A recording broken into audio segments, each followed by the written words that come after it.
Let's get some more analysis now from our French politics editor, Marc Perelman. Marc, welcome to the programme. Something of a surprise outcome there in the Senate, wasn't it? What happened? Well, clearly, it is a surprise because the majority in the Senate is a conservative majority. And the conservative group in the Senate clearly said that they did not want to make this right to abortion into the French constitution. He said there's no danger for the right to abort in France like what happened in the United States. So there's no reason to panic and to absolutely put it into the constitution because it's an arduous process. It's difficult. However, one senator decided to try to find a compromise and essentially couched the proposal into the freedom to abort rather than saying the right to abort. And he was able to garner a majority, a short one, 166 versus 152. And so this passed the Senate. It now goes back to the National Assembly. But clearly, this is a surprise outcome and an outcome that's welcome by those, especially on the left, who had introduced the bill in order to make the right to abort a constitutional right.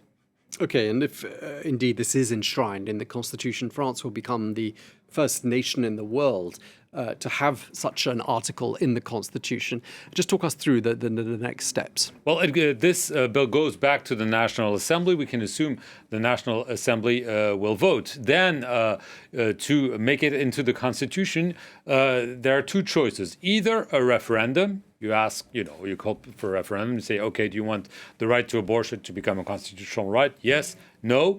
Or you could have both chambers of parliament gather together, because this is how you amend the Constitution. But then you need 3/5 of the votes in both chambers to make sure this is a change in the Constitution. So it takes a bit of time, a bit of convincing.